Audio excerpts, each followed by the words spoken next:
Good evening. This is Sue Shipman. I just want to begin our orientation recording by letting you know we do apologize that we had to cancel tonight's parent orientation.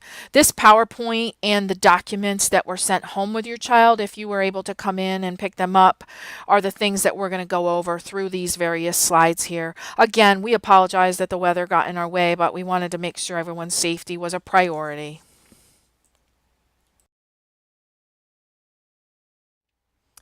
A few of the people that your son or daughter will come into interaction with here at the Columbia Montour Votech are Mr. David Bacher. He's our director. He's out and about all the time. He's available anytime. Myself, my name is Mrs. Sue Shipman. I'm the principal here at Columbia Montour. Miss Gail Parsons, she is our Director of Student Services, a position very similar to an assistant principal position in many school districts. Another person in our administrative team is Mr. Jim Dunkelberger. He is the Director of Special Education. And our two counselors, guidance counselors, are Mr. George Lynn. He services students with last names A through L. Any of these counselors will talk to a student if they're in need, but as far as watching a student's progress and making sure they're getting the credits they need, that type of thing, and they're being successful academically, we ask that students A through L work with Mr. Lynn, and students with last names M through Z work with our counselor, Mrs. Nicole Wenner.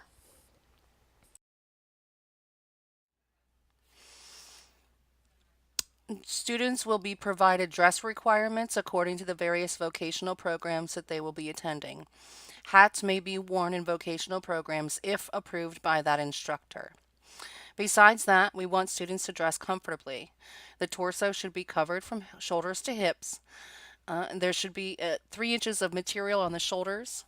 Shorts, dresses, skirts, etc. should be fingertip length. There should be more material than holes in jeans and slacks. And all our undergarments should be covered. We don't want to see brasiers or underwear through the student's clothing or sticking out of the student's clothing. We also prohibit clothing that promotes drugs, tobacco, alcohol, or violence. Our cell phone policy was updated last year.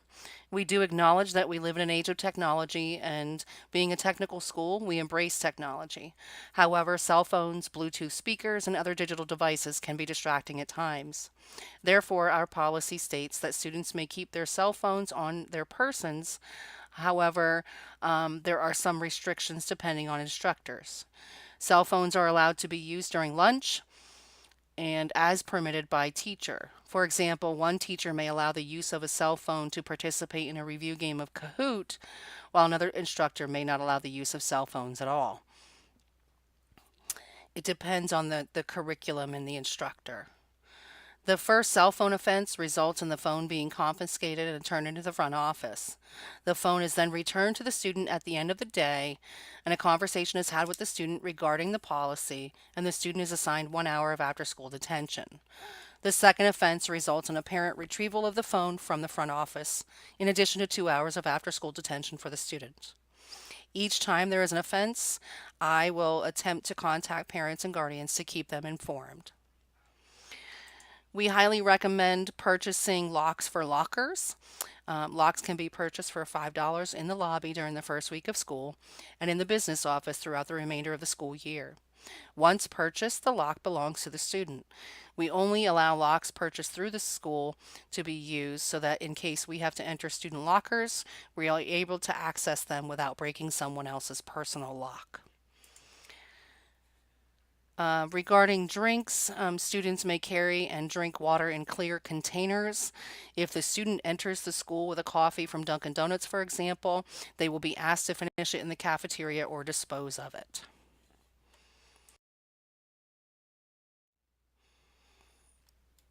As Director of Student Services, I'd like to talk to you about a couple of things that are taken care of in the Student Services office. The first thing is shop changes. Students can speak with our school counselors regarding shop changes. Counselors will also visit each shop during each marking period to provide information and opportunities for students to request changes. Schedules were provided to your students. If you have any questions about the schedule your child received, please call the school and we'll assist you in any way we can. A new schedule is printed for every student for the first day of school so that we may update the changes. The Student Assistance Program, or the SAP program, is available to help students who may be struggling in school due to barriers to learning, such as parent divorce, family relocations, loss of loved ones, and other traumatic events. For example, the local flooding that recently happened. So the STAP team receives referrals about students from faculty, staff, and other students. And we help the students and their families find services and assistance within the community. The goal is to help the student overcome the barriers and be successful in school. In order to help them be successful, we also have quite a few opportunities for tutoring. So every morning there is a 40-minute enrichment period. It's similar to what most would refer to as a built-in study hall. Students can utilize this time to attend club meetings, finish homework, obtain missed assignments after absences, or seek help from teachers, tutors, and paraprofessionals. The Student Services Office can also assist students with being sure that they meet credit requirements. The requirements are determined by the state and listed in our student handbook. A 4-year student would need 9 vocational credits and 4 credits per academic content area. So, for example, they would need 1 credit in math, science, English, and social studies per grade.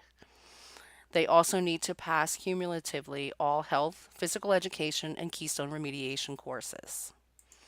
If a student does not pass and becomes credit deficient, there are opportunities to recover those credits. Students are able to recover them via summer school, which is offered each summer at our school for a fee. It changes per school year. They can only take 2 courses per summer. We also work with the Berwick Area School District to provide cyber credit recovery throughout the school year. Letters are sent home to parents and guardians of students who are credit deficient. The letters explain the process and the fees. Students work independently online from November through May to complete the course requirements.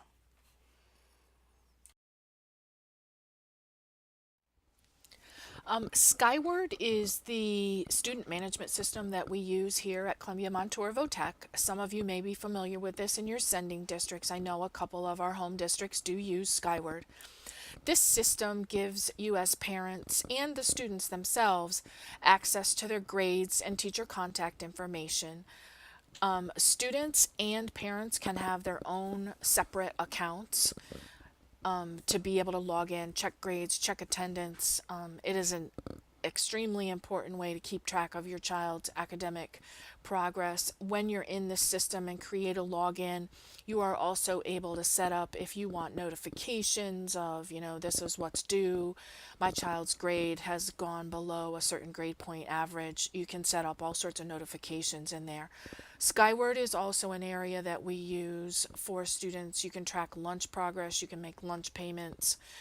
You can see what type of money they owe, what type of money is left on their account. I can't stress enough for you how important it is that we have accurate contact information when you get the student emergency cards the very first day of school. Make sure you give us accurate information and as much information as possible. Another thing I would tell you, when Skyward is used for all of the robocalls we do, which is what we use when we have any school cancellation. So we absolutely need accurate information and phone numbers to get the right people called on, a snow delay or any type of an emergency. The other time when Skyward and having accurate information is extremely important is in the case of like a medical emergency, that type thing. We need to have a couple options of who we can get a hold of and have accurate information. If any time through the school year your contact information changes, new phone number, move, child's living with someone different, just give us a call and we can change that within the system. You should have received a login in your recent mailing that had all your student schedule and stuff like that. There was a letter from our technology director that provided you a login to Skyward that should have given you a generic password, told you how to get into the system. If you have any difficulties with that, you can call our main office and any of our front office secretaries, Mrs. Susan Hoyt or Mrs. Susan LaRouche, can help you set that up if you have any questions, okay? I would also tell you, if you need a password reset, if you try to get in too many times and it doesn't work, it may lock you out. If you need a password reset, contact the main office. We can help you with that. Another thing I'll note here for those of you who have other students here and you may already have an account, you can set up one access point for you to get into multiple students if you have two students here. The other thing you need to know is that you do have to reset this password every year. So you can go in, but a password that you used for the 2017-18 school year is not going to work for the 2018-19 school year.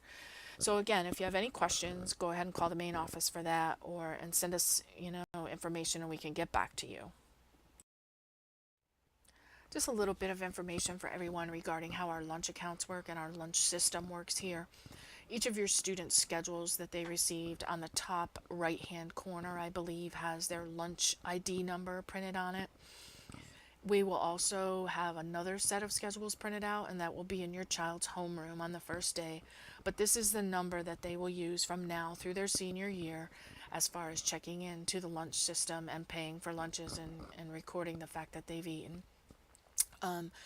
Parents and students are able to add money to these accounts either in person just as they go through the lunch line, or on an online basis you can add money that way through our Skyward system. We would really encourage everyone to stay up with their lunch debt so it doesn't become an issue that you have to take care of as a senior.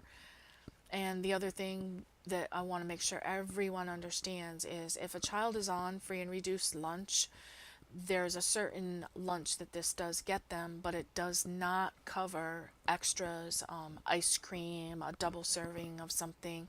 So sometimes, even though your child is on free and reduced, you may have a lunch debt that you didn't realize was happening because your son or daughter asks us for extras or asks for ice cream.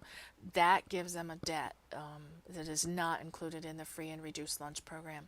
If you have any questions regarding how the free and reduced lunch works, you can either contact myself, Mrs. Shipman, in the main office, or Mrs. Amy Heller in our business office. She can help you with all of the lunch information.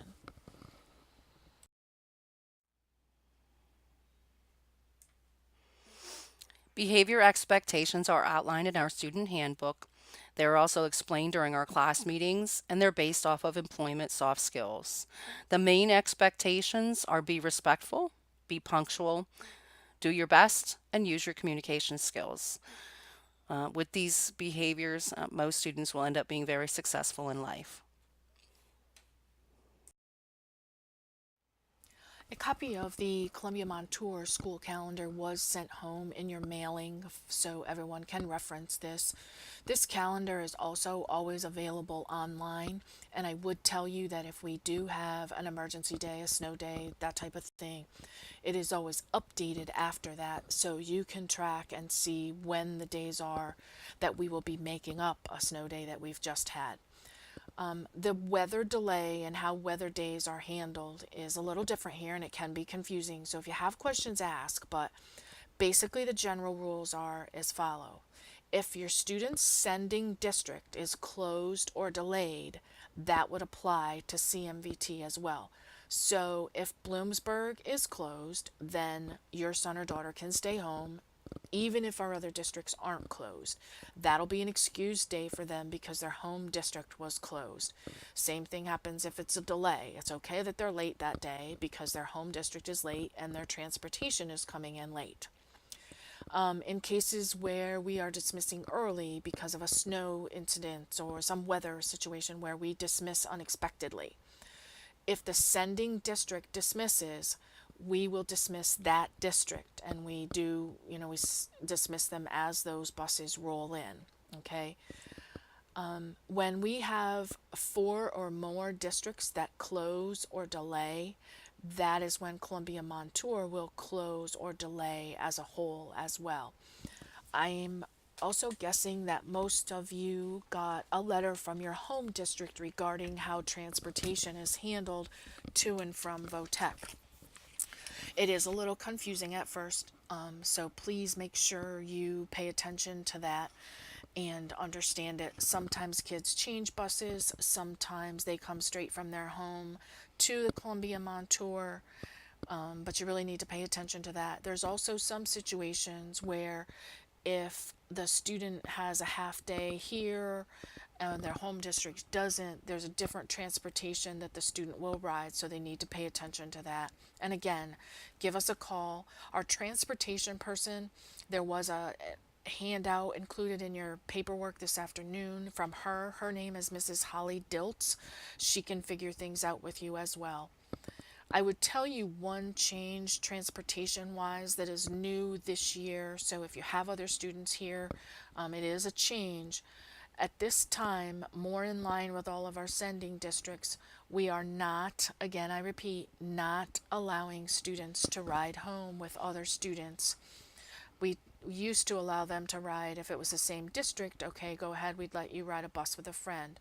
At this point, we are not doing any bus changes to ride home with other friends and stuff like that. So that is something you're going to have to plan for as a family when those situations occur. Basically, when you're thinking about other than an emergency situation or a weather situation, the Columbia Montour calendar prevails. So if your sending district has an in-service, say Southern Columbia has an in-service, Berwick has an in-service day, or they're off for the day, and VOTEC does not, transportation will be provided from that home district, and your child is expected to be here at Columbia Montour that day. If it's not a weather situation, your child always follows the Columbia Montour calendar. If a sending district has a half day and the VOTEC doesn't, what we do is we make announcements. Your student needs to be paying attention to announcements on the morning. They're done through the VTTV every morning. We will ask them to come to student services and sign up for special transportation for those days because we need to know exactly how many students are going to need a bus or a van home to those different districts.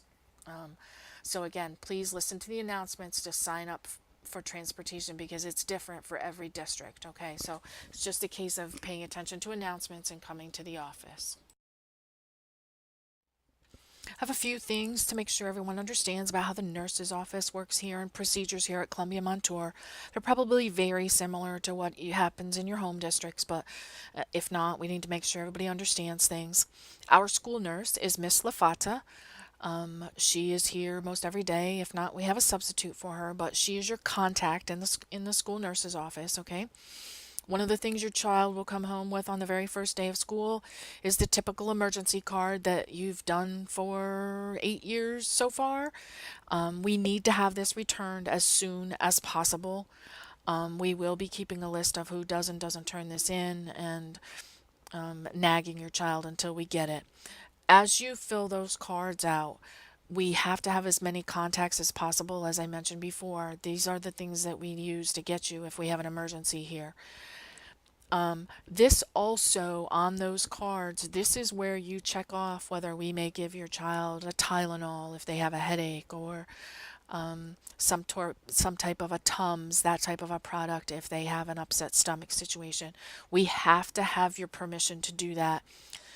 A child cannot have even the most basic of medications if we don't have your permission to do that, and that is given to us through the emergency cards. So we do need them, and we need them filled out each year. If if you have a junior here in the building already, we still need this card filled out each year, updated each year, in order to be able to hand them many medications. One thing that sometimes becomes a problem in the days of everybody has a cell phone, everybody can text. Students tend to like to avoid the nurse and just text mom, text dad, say, hey, I don't feel good, come get me. You need to understand that as far as for a child to be excused as a homesick day, that child needs to be sent home by the nurse. The nurse has to be involved. You may come sign your child out. They've told you they're sick, but it's not going to be an excused home ill. It's just they left. There's no excuse. It's not going to be a legal afternoon or a legal time of the day. So Your child needs to see the nurse, get involved, build a relationship with the nurse, and if there is a situation where they're sick, they'll be sent home. But as far as it being an excused sending home, the nurse must be involved. We do ask that our students have passes from their teachers to go to the nurse. It's not just a drop in as you feel like it. She has certain things going on at certain times of day that it's not a really good just drop in situation. Also, if your son or daughter has to have meds during the school day, this is something that needs to be set up with a different set of paperwork and permissions through Miss LaFata in the nurse's office. There are a couple forms where we will need the doctor, the prescribing doctor, to sign a couple things and tell us, yes, it's medically necessary that they have this during school. Some of the things that we have to have these permissions for are EpiPens, if a child is a diabetic, if a child has a seizure situation, and these things also have to be updated annually. The other thing that is key here, this needs parent signatures as well, and we need the parent or guardian to bring the medication in. Do not send this medication in on a school bus. Your child cannot be in possession of any medication like that just on their own. Okay, so we do need you to stop in. We can make arrangements if your schedule doesn't work. But we have to get this paperwork here, get the medications in here, but it can't just come in on a school bus, okay? So again, give the nurse's office a call if you need to figure that out. Have your son or daughter stop in, grab the paperwork, or you stop in and give us a couple signatures, give us the doctor's note that says they must have this medication during school hours, and we can get that completed in no time.